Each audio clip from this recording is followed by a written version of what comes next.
Who do you trust the most? Your spouse? Your best friend? A business partner? Now, let me ask you something much harder. Do you trust yourself? When you tell yourself you're going to wake up at 5 a.m., do you believe it? When you say you're going to start Monday, do you believe it? When you promise you'll stop making excuses, do you believe it? Most people don't realize this. The person they've disappointed the most is themselves. And that's why confidence disappears. Welcome back to the Marcus Allgood Show. I appreciate everybody listening and watching and sharing the show. And today we're talking about the reason you don't trust yourself anymore.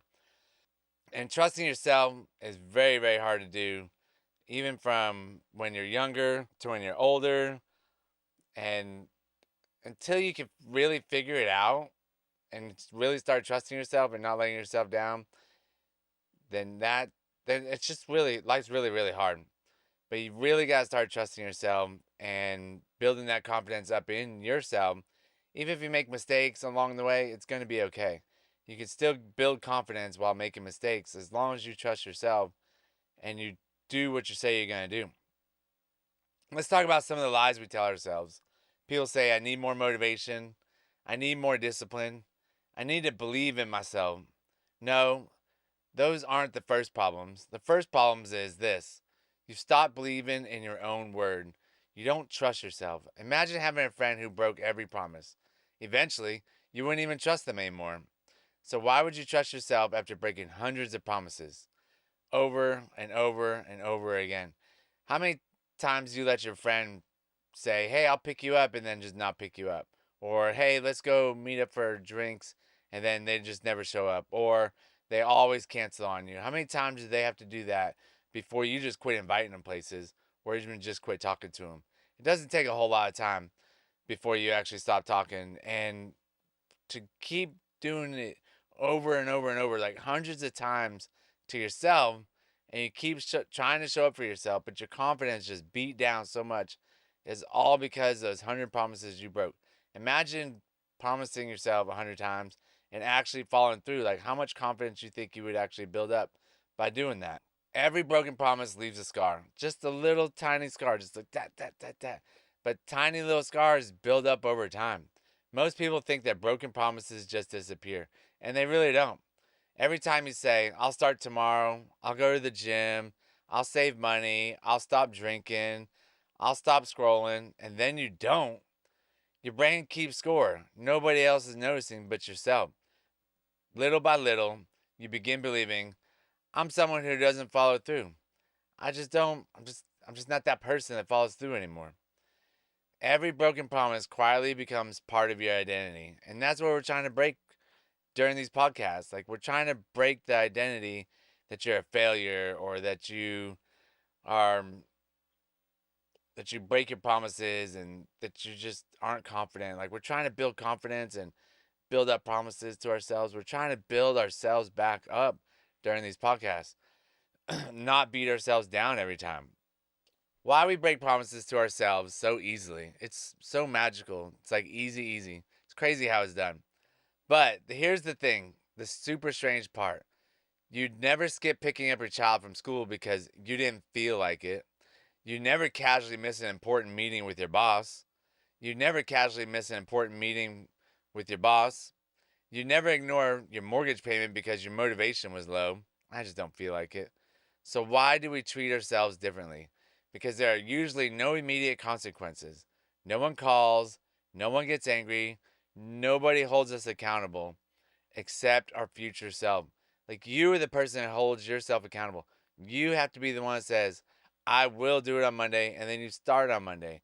I will feel like it. I will do this. I will do this. Not I just don't feel like it. Like, you feel, screw your feelings and just start doing it. The easiest promises to break are the ones nobody else hears. The real cost of breaking your word. Every broken promise costs.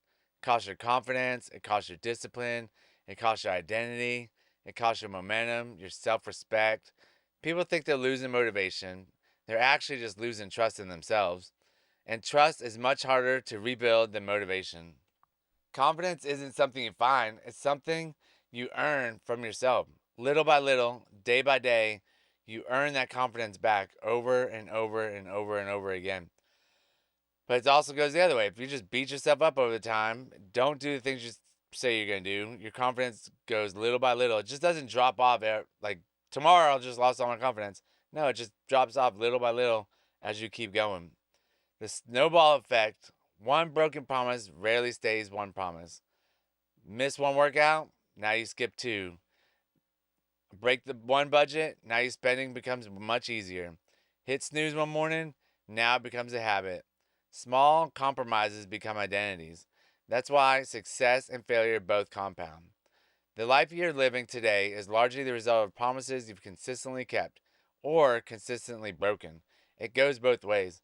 And we've told my daughter to stop hitting the snooze button because it's rude for other people because the other daughter is upstairs also.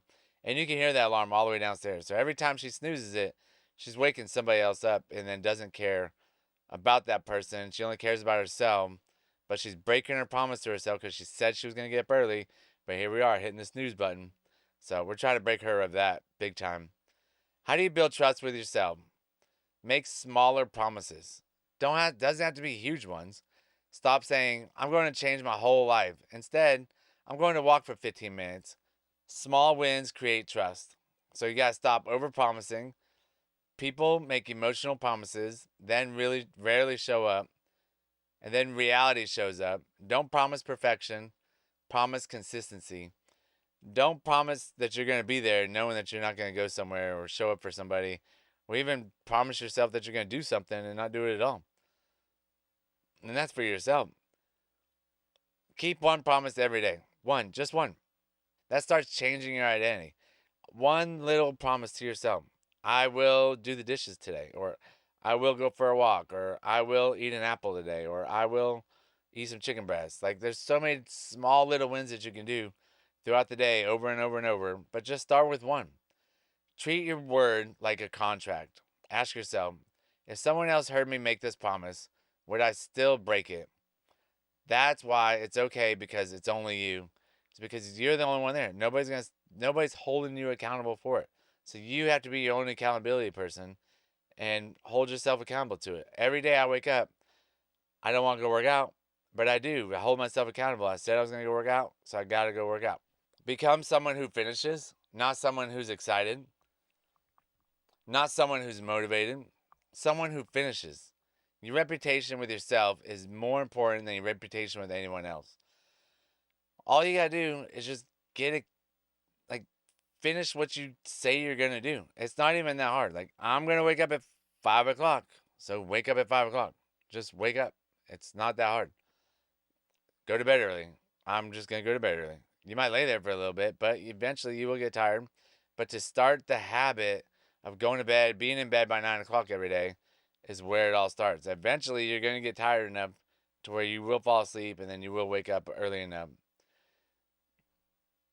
There was a time in my life that I've told myself I was going to quit drinking many, many times. Waking up just hungover, throwing up, couldn't eat, just pounding headache, just the room's kind of spinning still, and just waking up, just who knows what I did the night before. Just, I probably drove home, probably threw up that night, just so many different things. I'd wake up the next day and I'd tell myself, I'm never drinking again. I'm not doing that. And I would just feel like trash all day. Wouldn't hardly eat. Finally get something to eat around noon or 1. And then come about 3 and you're just at work dying. And then you're like, I'm never going out. I'm not drinking again. Promising this. And even like pray to God. Like, I'll never drink again while I'm throwing up. And then what happens? 8 o'clock comes around. You start feeling better. And next thing you know, promises get broken. And you're back out on the streets drinking it up with your buddies again. Like, it just was a terrible, terrible time in my life where confidence was super low on thinking that I was on the right path of, quitting drinking, doing the right thing in my life, and becoming a better person. And it just wasn't there. I just kept breaking promises to myself. We were partying 6, 7 days a week. And so the days we weren't partying, we were just at home drinking. And I would always tell myself, I'm just going to quit drinking. I know I need to stop. I'd look in the mirror and be like, I know I need to stop. And just breaking every promise to myself about not drinking, it just didn't work. It's crazy how that happens. Until you finally hit the rock bottom that you're supposed to hit, you won't stop drinking, and you'll still keep breaking promises to yourself until you find that rock bottom where you just had enough and it's just you're done with it. Like, I'm over it. I was done smoking, I was done drinking. I'm ready to work out. I'm ready to get my life together. I'm ready to listen to these podcasts. I'm ready to find mentors in different podcasts and in books and just read as much as I can on personal development. And that's kind of like my journey after I stopped drinking and finding what I wanted to do in life and what I wanted to, how I wanted to get more clear on things and how I was going to be the person I wanted to be before I started doing all those things of drinking and drugs and everything. So tonight, before you go to bed, make one promise, not 10. One, make it small enough that failure isn't an option. Then tomorrow, keep it. That's all you gotta do. Just keep it. Because you're not just building a habit, you're rebuilding trust with one person you'll spend every day with for the rest of your life. Yourself. Your life changes the moment your word becomes unbreakable. So go out there, treat yourself better. Don't talk down to yourself. Go out there and make one little small promise. Keep it the next day and do it again the next day and the next day and the next day and the next day. And that's the pod. I appreciate everybody watching and listening. Have a great day.